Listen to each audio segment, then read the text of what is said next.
Hello दोस्तों, मैं देवेंद्र कुमार आपका महावीर एजुकेशनल पार्ट चैनल पर स्वागत करता हूं। आज का मेरा टॉपिक है संघ लोक सेवा आयोग, जिसे सिविल सर्विस सेवा भी बोलते हैं। ये एक प्रैक्टिस सेट आपके लिए बहुत ज़्यादा महत्वपूर्ण हो जाता है, क्योंकि यहाँ से हर बार परीक्षा में क्वेश्चन पूछे जाते हैं। चलिए बढ़ते हैं अपने प्रश्नों की तरफ। हमारा पहला क्वेश्चन है, संघ लोक सेवा आयोग कैसा निकाय है? संवैधानिक निकाय, सांविधिक निकाय, कार्यकारी निकाय या फिर इनमें से कोई नहीं? हमारा यहाँ ऑप्शन नंबर 1 राइट आंसर हो जाता है, संवैधानिक निकाय। संघ लोक सेवा आयोग संवैधानिक निकाय है। संवैधानिक निकाय का अर्थ होता है कि संविधान में इसका उल्लेख है, इसके गठन का और इसकी समाप्ति का दोनों का उल्लेख है संविधान में। क्वेश्चन नंबर 2, सिविल सेवा का जन्मदाता किसे कहा जाता है? लॉर्ड कॉर्नवालिस को, लॉर्ड वेलेजली को, डलहौजी को या फिर लॉर्ड कर्नल को? तो यहाँ हमारा ऑप्शन नंबर 1 राइट हो जाता है। क्वेश्चन नंबर 3, संघ लोक सेवा आयोग का वर्णन संविधान के कौन से भाग में है? भाग 9, भाग 11, भाग 14, भाग 16? संघ लोक सेवा आयोग का जो उल्लेख है वो है संविधान के भाग 14 में। हमारा ऑप्शन नंबर 3 है राइट आंसर हो जाएगा। क्वेश्चन नंबर 4, संघ लोक सेवा आयोग का मुख्यालय कहाँ है? उत्तराखंड में, भोपाल में, नई दिल्ली में या फिर मुंबई में? यह हमारा ऑप्शन नंबर 3 राइट आंसर हो जाएगा, नई दिल्ली। क्वेश्चन नंबर 5, भारत में सबसे पहले सिविल सेवकों के प्रशिक्षण के लिए कौन सा कॉलेज खोला गया था? East India college, fort William college, Takshashila विश्वविद्यालय या फिर इनमें से कोई नहीं? यहाँ हमारा ऑप्शन नंबर 2 राइट आंसर हो जाएगा, fort William college.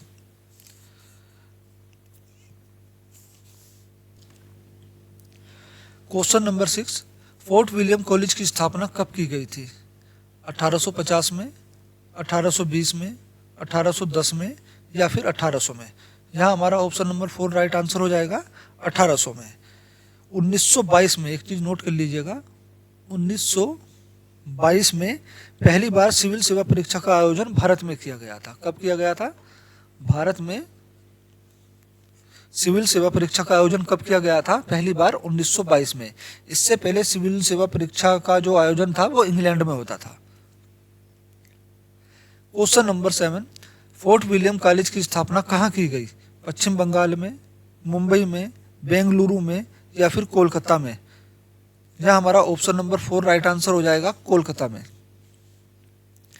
East India college की स्थापना कब की गई?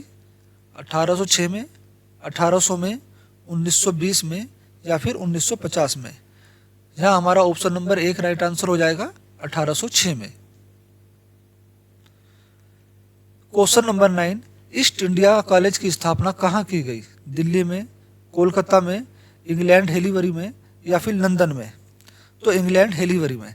यहाँ हमारा ऑप्शन नंबर 3 राइट आंसर हो जाएगा। क्वेश्चन नंबर 10, प्रथम सिविल सर्विस परीक्षा का आयोजन कब किया गया? 1899 में, 1855 में, 1820 में, 1800 में? तो प्रथम सिविल सर्विस परीक्षा का आयोजन 1855 में किया गया। यहाँ हमारा ऑप्शन नंबर 2 राइट आंसर हो जाएगा। सिविल सेवा परीक्षा का आयोजन 1855 में जरूर किया गया था, लेकिन 1853 के चार्टर एक्ट द्वारा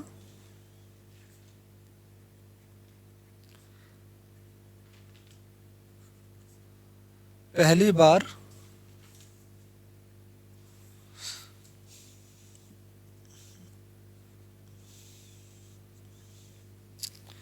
भारतीयों को सिविल सेवा परीक्षा में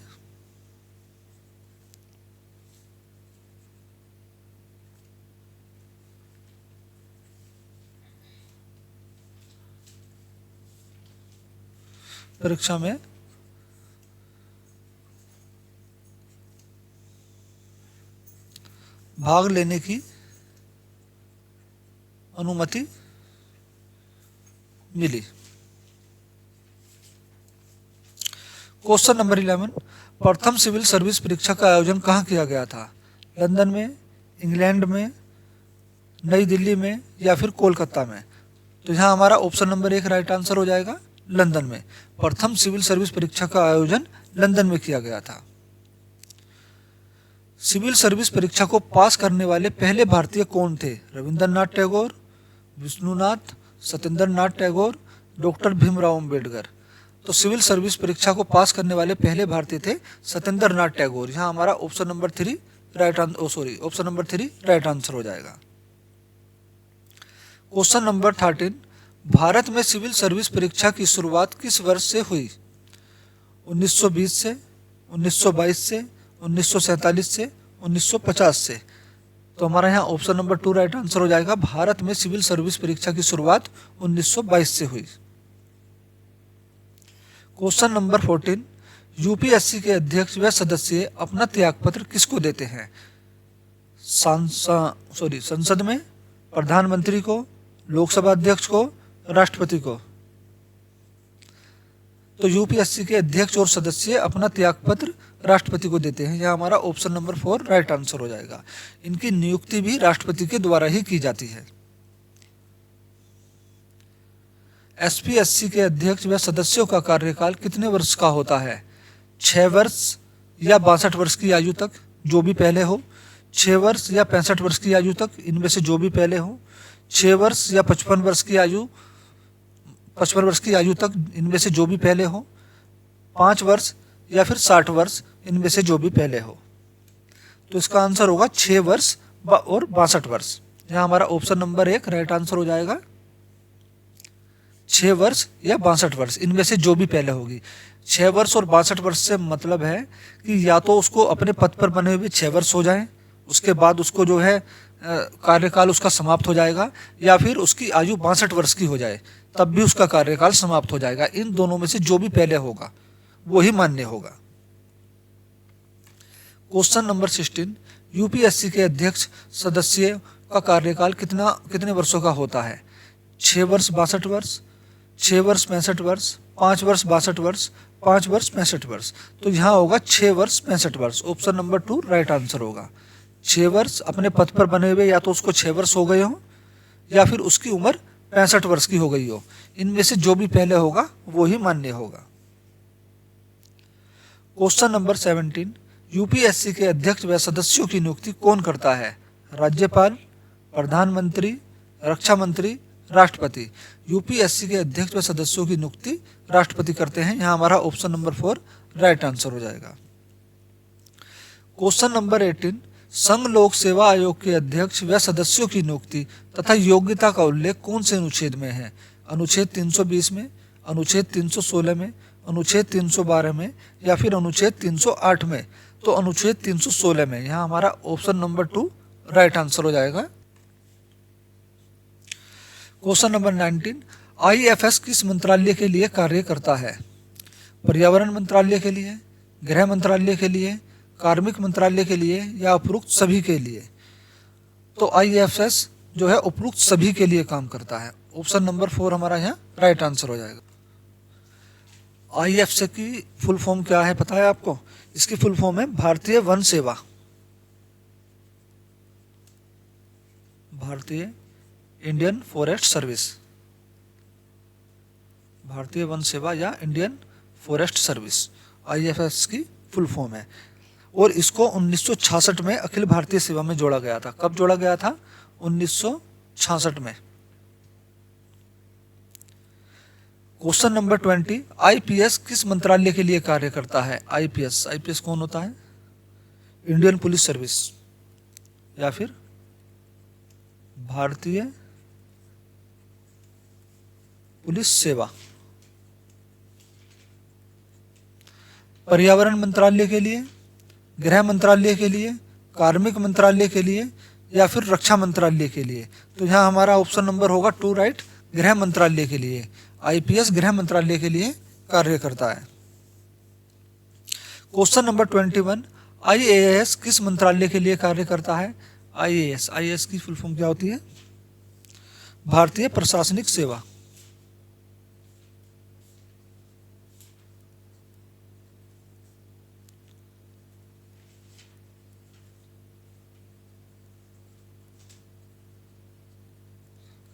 तो ये किस मंत्रालय के लिए कार्य करते हैं? पर्यावरण मंत्रालय के लिए, गृह मंत्रालय के लिए, रक्षा मंत्रालय के लिए या फिर कार्मिक मंत्रालय के लिए? तो यहाँ हमारा ऑप्शन नंबर 4 राइट आंसर हो जाएगा, कार्मिक मंत्रालय के लिए। क्वेश्चन नंबर 22, भारत में वर्तमान में कितनी अखिल भारतीय सेवाएं हैं? 3, 2, 4, 1। यहाँ हमारा ऑप्शन नंबर है राइट आंसर हो जाएगा 3 सेवाएं। 3 सेवा कौन कौन सी हैं? IPS, IAS, IFS.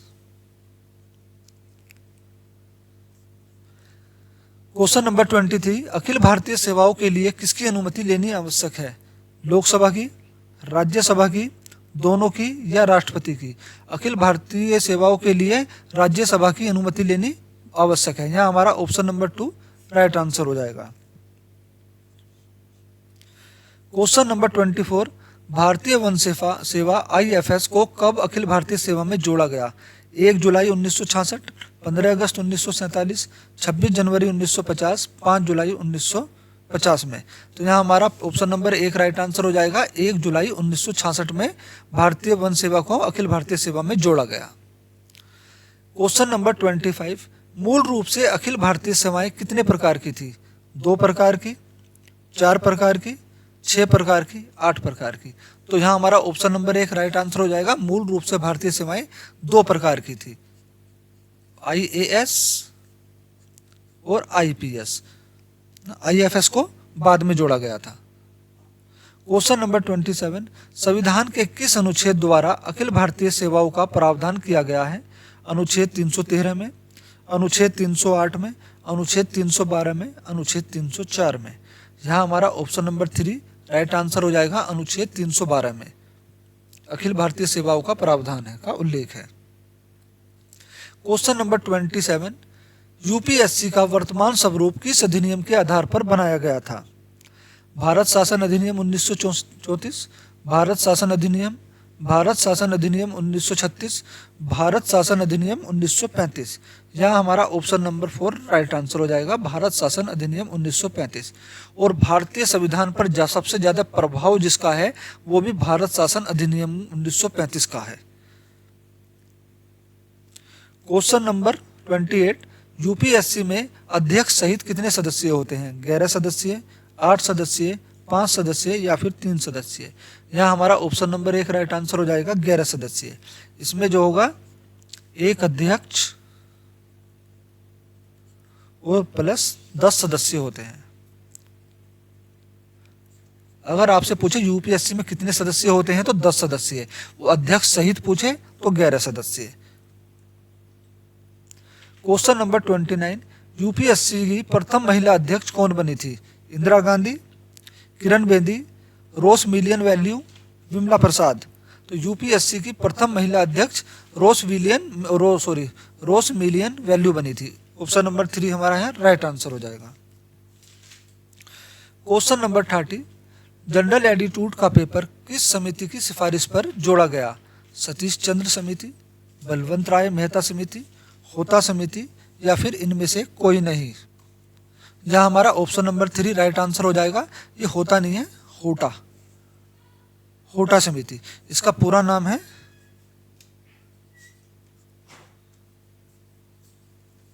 पीसी होटा समिति। क्वेश्चन नंबर 31, लोक सेवा आयोग के तत्कालिक अध्यक्ष कौन थे 26 जनवरी 1950 को? एचपी कृपलानी, प्रदीप जोशी, विमल प्रसाद, रोस वर्कर? तो यहाँ हमारा आंसर होगा ऑप्शन नंबर 1 राइट आंसर होगा, एचपी कृपलानी। क्वेश्चन नंबर 32, लोक सेवा आयोग का गठन किस आयोग की सिफारिश पर किया गया था? एडिसन आयोग की सिफारिश पर, ली आयोग की सिफारिश पर, इसलिए गठन आयोग की सिफारिश पर? इनमें से कोई नहीं। तो यहाँ हमारा ऑप्शन नंबर 2 राइट आंसर हो जाएगा, ली आयोग की सिफारिश पर। क्वेश्चन नंबर 33, भारत में लोक सेवा आयोग का गठन कब किया गया था? 1 अक्टूबर 1926 को, 2 अक्टूबर 1927 को, 1 अक्टूबर 1980 को, 1 अक्टूबर 1988 को? हमारा यहाँ ऑप्शन नंबर 1 राइट आंसर होगा, 1 अक्टूबर 1926 को। अगर आपको वीडियो पसंद आ रही है तो प्लीज़ वीडियो को लाइक, चैनल को सब्सक्राइब जरूर करें और साथ में बेल आइकन भी जरूर दबा लें। किस आयोग की सिफारिश पर भारत में सिविल सर्विस परीक्षा की शुरुआत की गई? ये तो शायद मैंने करा दिया, नहीं ये नहीं करा। हाँ, एडिसन आयोग, ली आयोग, इसलिए गठन आयोग, इनमें से कोई नहीं। तो इसलिए गठन आयोग, यहाँ हमारा ऑप्शन नंबर 3 राइट आंसर होगा। इसलिए गठन आयोग की सिफारिश पर भारत में सिविल सर्विस परीक्षा की शुरुआत की गई। क्वेश्चन नंबर 35, भारत में प्रथम सिविल सर्विस परीक्षा का आयोजन कहाँ किया गया था? नई दिल्ली में, कोलकाता में, बेंगलुरु में, इलाहाबाद में। यहाँ हमारा ऑप्शन नंबर 4 राइट आंसर हो जाएगा, इलाहाबाद में। क्वेश्चन नंबर 36, संविधान के किस अनुच्छेद द्वारा लोक सेवाओं को संरक्षण प्रदान किया गया है? अनुच्छेद 310, अनुच्छेद 311, अनुच्छेद 312, अनुच्छेद 313। यहाँ हमारा ऑप्शन नंबर 3 राइट आंसर हो जाएगा। अनुच्छेद 312 के द्वारा लोक सेवाओं को संरक्षण प्रदान किया गया है। क्वेश्चन नंबर 37, अखिल भारतीय सेवाओं का सृजन कौन कर सकता है? राष्ट्रपति, संघ लोक सेवा आयोग, 2/3 बहुमत से राज्यसभा, 2/3 बहुमत से लोकसभा। तो यहाँ हमारा आंसर होगा ऑप्शन नंबर 3 राइट आंसर, 2/3 बहुमत से राज्यसभा। क्वेश्चन नंबर 38, भारत में किस प्रकार की प्रशासनिक सेवाएं हैं? अखिल भारतीय सेवा, प्रांतीय सेवा, केंद्रीय सेवा, उपरोक्त सभी। यहाँ हमारा ऑप्शन नंबर 4 राइट आंसर हो जाएगा, उपरोक्त सभी। निम्नलिखित में कौन अखिल भारतीय सेवाएं नहीं है? भारतीय प्रशासनिक सेवा, भारतीय पुलिस सेवा, भारतीय ऑडिट एवं अकाउंट सेवा, भारतीय वन सेवा। तो भारतीय ऑडिट एवं अकाउंट सेवा ये अखिल भारतीय सेवा नहीं है। यहाँ हमारा ऑप्शन नंबर 3 राइट आंसर हो जाएगा। क्वेश्चन नंबर 40, भारतीय लोक प्रशासन संस्थान की स्थापना कब की गई? मार्च 1950 में, मार्च 1954 में, अप्रैल 1951 में, मार्च 1955 में। यहाँ हमारा ऑप्शन नंबर 2 राइट आंसर हो जाएगा। मार्च 1954 में लोक प्रशासन संस्थान की स्थापना की गई। क्वेश्चन नंबर 41, भारतीय पुलिस सेवा का प्रशिक्षण कहाँ होता है? मसूरी में, मुंबई में, नागपुर में, हैदराबाद में। यहाँ हमारा ऑप्शन नंबर 4 राइट आंसर हो जाएगा, हैदराबाद में। सिविल सेवाओं का भारतीयकरण किया गया लॉर्ड माउंटबेटन द्वारा, लॉर्ड रिटन द्वारा, लॉर्ड कर्जन द्वारा या लॉर्ड रिपन द्वारा। यहाँ हमारा आंसर हो जाएगा ऑप्शन नंबर 2 लॉर्ड रिटन द्वारा। क्वेश्चन नंबर 43, अखिल भारतीय सेवा का गठन कर सकता है संघ लोक सेवा आयोग, प्रधानमंत्री, संसद, राष्ट्रपति। तो यहाँ हमारा ऑप्शन नंबर 3 राइट आंसर हो जाएगा, संसद। संसद अखिल भारतीय सेवा का गठन कर सकती है। क्वेश्चन नंबर 44, भारतीय प्रशासनिक सेवा IAS तथा भारतीय पुलिस सेवा IPS को समाप्त करने की सिफारिश किसने की थी? डेवर आयोग ने, खरे आयोग ने, वालकर आयोग ने, राजमन्नार आयोग ने। यहाँ हमारा ऑप्शन नंबर 4 राइट आंसर हो जाएगा। राजमन्नार ने IAS और IPS को समाप्त करने की सिफारिश की थी। क्वेश्चन नंबर 45, संविधान के किस अनुच्छेद द्वारा संघ और राज्यों के लिए लोक सेवा आयोग का प्रावधान किया गया? अनुच्छेद 310, अनुच्छेद 312, अनुच्छेद 314, अनुच्छेद 315। यहाँ हमारा ऑप्शन नंबर 4 राइट आंसर हो जाएगा, अनुच्छेद 315। क्वेश्चन नंबर 46, निम्नलिखित में वह देश कौन सा है जिसे सिविल सेवा के प्रतियोगी परीक्षा सबसे पहले शुरू की थी? जिसने सिविल सेवा की प्रतियोगी परीक्षा सबसे पहले शुरू की थी? ब्रिटेन, रूस, चीन, अमेरिका। यहाँ हमारा ऑप्शन नंबर 3 राइट आंसर हो जाएगा, चीन ने। क्वेश्चन नंबर 47, संघ लोक सेवा आयोग का प्रमुख कार्य क्या है? प्रशिक्षण देना, भर्ती कराना, निर्वाचन कराना, प्रशासन का संचालन कराना। तो संघ लोक सेवा आयोग का प्रमुख कार्य है भर्ती कराना। हमारा यहाँ ऑप्शन नंबर 2 राइट आंसर होगा। क्वेश्चन नंबर 48, संघ लोक सेवा आयोग अपना प्रतिवेदन किसको सौंपता है? राष्ट्रपति को, विधि मंत्री को, लोकसभा अध्यक्ष को, प्रधानमंत्री को। यहाँ हमारा ऑप्शन नंबर 1 राइट आंसर होगा, राष्ट्रपति को। क्वेश्चन नंबर 49, संघ लोक सेवा आयोग के सदस्यों की संख्या को निर्धारित करने की शक्ति किसको प्राप्त है? प्रधानमंत्री को, राष्ट्रपति को, उपराष्ट्रपति को, या फिर लोकसभा अध्यक्ष के पास?